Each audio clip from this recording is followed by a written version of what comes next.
আজকে আমি কিছু কথা মেডিটেশন নিয়ে বলবো। আর আমার এই অবস্থার কারণ আমি একটু আগে একটুখানি হাঁটাচলা করছিলাম, সেই কারণে আমার মনে হলো আজকে কিছু একটা বিষয় নিয়ে কথা বলা উচিত তোমাদের সাথে। সেটা হলো মেডিটেশন বা যোগা বলতে পারো। যোগার ব্যাপারে খুব একটা আমি নলেজ নই, মানে নলেজেবল নই, কিন্তু মেডিটেশন নিয়ে অনেক কিছু নিজে এক্সপিরিয়েন্স করেছি বা কিছু শিখেছি। দেখো, ইউটিউবে তো আমাদের কাছে অনেক অনেক এরকম ভিডিও আসে মেডিটেশন নিয়ে।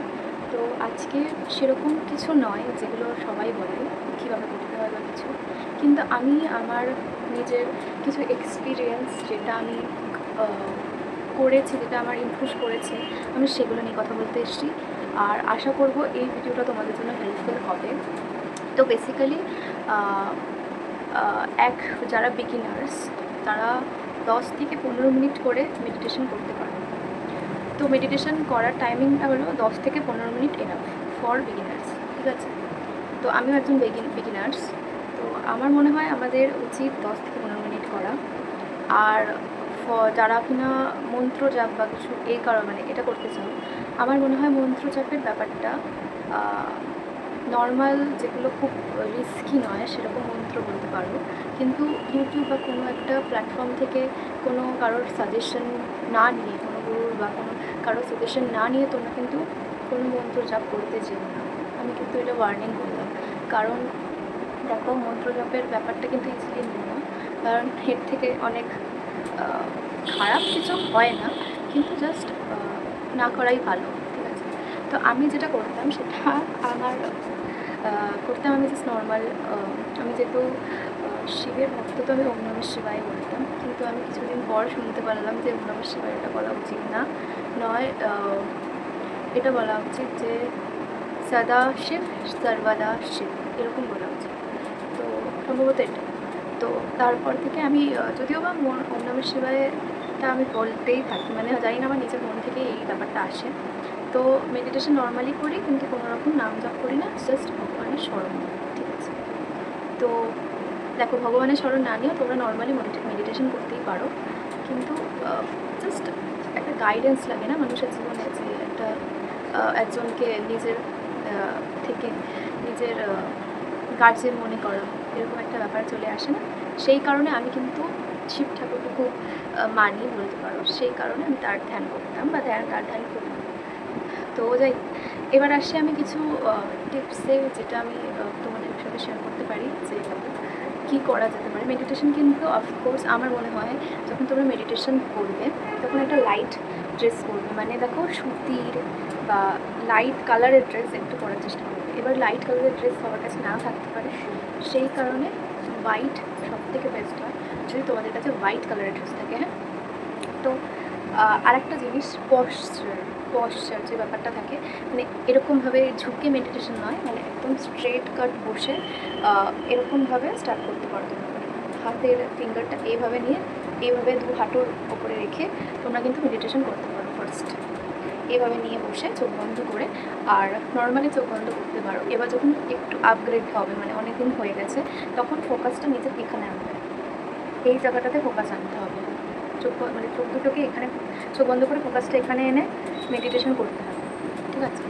আর যাদের মনে হয় যে আমরা বেশিক্ষণ থাকতে পারছি না বা বুঝতে পারছি না টাইমে কতক্ষণ কী করা যেতে পারে, তাদের জন্য আমি বলছি যে তোমরা কিন্তু ফোনের টাইমার অন করে করতে পারো মেডিটেশন। তো ফোনের টাইমার অন করে তো তোমরা বুঝতেই পারবে যে রিং হয়ে যাবে, তাতে কোনো অসুবিধা হয় না। আর আমার একটা কথা হলো যে মেডিটেশন তোমরা এমন একটা জায়গায় চুজ করবে যেখানে মানুষ, মানে তোমার সামনে তোমরা আসবে না, মানে একটু ফাঁকা জায়গা, একটু ঘরের একটা কোণা, যেখানে মানুষ খুব একটা লোকজন যাতায়াত হয় না। এবার হ্যাঁ, এরকম জায়গা না থাকলে তুমি লোকজনের মধ্যেই করো, কিন্তু দেখবে মানে যাতে তোমার সাথে ইন্টারাকশান না করে, মানে তারা আসুক যাক অসুবিধা নেই, কিন্তু তুমি যেখানে মেডিটেশন করছো সেখানে যেন কোনো তোমার সাথে ইন্টারাকশান, মানে কথাবার্তা না হয়, তুমি তোমার মতন ধ্যান করো।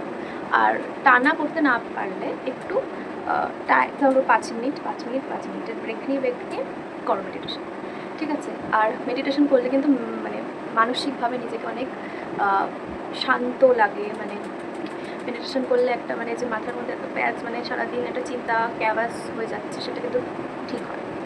আর তাই জন্য অনেক এখন মানুষ অনেকেই আমাদেরকে সাজেস্ট করে, যখন আমাদের অনেক প্রেশার পড়ে যায় নিজেদের ওপরে যে একটু একটু মেডিটেশন করে নাও, কিন্তু অ্যাকচুয়ালি মেডিটেশন যে কী করে করবো বা কখন করবো বা বাকি কেউ কিছু বলেনি। তো আমার মনে হয় একটা হতে পারে ব্রহ্ম মুহূর্ত, যেটাকে ভোরবেলায় আমরা বলি, ঠিক আছে, যেটা সকাল সম্ভবত 3:30 কি 4টা থেকে শুরু হয় 6টা অবধি। এই টাইমে একটা মেডিটেশন করা যেতে পারে।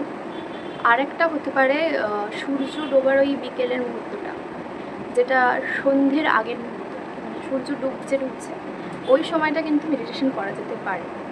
এই দুটো সময় হচ্ছে বেস্ট টাইম ফর মেডিটেশন।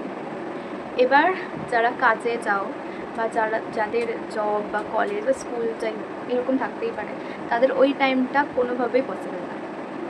তাহলে তোমরা একটা কাজ করতে পারো, তোমরা কিন্তু রাত্রিবেলা অথবা সন্ধ্যেবেলা যারা পড়াশোনা করো বা যাদের একটু ফ্রি টাইম হয় সন্ধ্যেবেলায় করতে পারো, যখন তোমরা যখন সময় পাবে তখন করতে পারো। রাত্রির মাঝরাতে করতে চাও না, তখন একটা আলাদা নেগেটিভিটি কাজ করে, যেরকম হচ্ছে 3টে 3:30 নাগাদ, তখন মেডিটেশন না করাই ভালো। ওই টাইমে করো না, কিন্তু তার আগে তোমরা 8টা 8:30 9:30 এরকম টাইমে তোমরা আরামসে করতে পারো, 10টা 10:30 করে করতে পারো। খুব ডিফিকাল্ট মেডিটেশন করতে চাও না, 15 মিনিট 20 মিনিট এনাফ। খুব মানে সময়টাকে ভাগ করে নিয়ে মেডিটেশন করতে পারো। একটা ছোট্ট আমি বলতে পারি, যেটাকে বলে ভ্রামরি মেডিটেশন ফর, এটা কিনা তোমাদেরকে মেন্টালি খুব ভালো একটা উপকার করবে, মানে তোমাদের ব্রেনকে অনেক সুবিধা দেবে, মানে অনেক উপকার হবে তোমাদের ব্রেনের জন্য। তো ভামরি, যেটাকে এরকমভাবে কানে আঙুল, মানে পুরো আঙুল দুটো কানে দিয়ে এরকমভাবে জাস্ট ওয়াইন্ডিংগুলো করতে হবে, একটা কপালে একটা চোখে একটা জাস্ট এরকমভাবে রেখে জাস্ট ওম মানে মুখ বন্ধ করে যখন মৌমাছি ডাকে বা ওই জন্য ভ্রামরি বলে, মৌমাছির মতন আওয়াজটা যেহেতু হয় সেই জন্যই কিন্তু এটাকে ভ্রামরি বলে। আমার উচ্চারণ ভুল হতে পারে কারণ এটা সংস্কৃত ওয়ার্ড, সেই কারণে। তো আরেকটা করতে পারো কপালভাতি, যেটা এরকমভাবে হয়, এটাকে বলে অনুলোম বিলোম।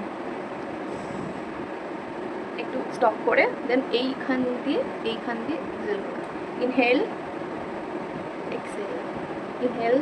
এক্সেল, এটা অনুলোম বিলোম করতে পারো। অ্যান্ড কপালভাতি তো তোমার এইভাবে নিঃশ্বাসটা ছাড়া যাচ্ছে। এই কিছু ছোট্ট জিনিস করতে পারো ফর মেন্টাল পিস। একটা হয় চাইল্ড পোজ আর কি, তো এটাও কিন্তু তোমাদের মেন্টাল পিসকে একটা আলাদাই জায়গা এনে দেবে, মানে ঠিকঠাক করে।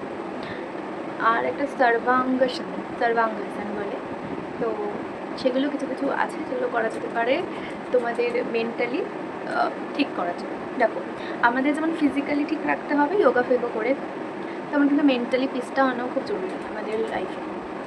আর আমি যে এক্সারসাইজটা করি সেটা আমি একটা ডক্টর তিনি বলেছিলেন, আমি ইউটিউবে দেখেছিলাম, যে কিনা সূর্য নমস্কার করলে হার্ট ভালো থাকে। ইভেন সূর্য নমস্কার সম্ভবত কতবার করলে প্রত্যেকটা যোগার ফল যেটা পাওয়া যায় সেটা কিন্তু সূর্য নমস্কার করলে পাওয়া যায়। মানে সূর্য নমস্কার শুধু এমন একটা জিনিস, যোগা, সেটা করলে কিন্তু সমস্ত যোগার সমস্ত আসনের যে ফলাফল সেটা কিন্তু পাওয়া যায় শুধুমাত্র সূর্য নমস্কার করলে।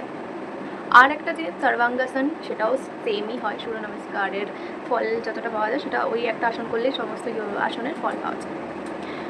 তো কিছু বেসিক ডিটেলস যেগুলো আমি জানি সেটা তোমাদের সাথে শেয়ার করলাম। তো আজকের ভিডিওটা এইটুকুই, আশা করবো আমি আবার ফিরবো নতুন একটা ইনফরমেশন ভিডিও নিয়ে। তো আজকের মতন এইটুকুই, আসছি, টাটা, ওম নমঃ শিবায়।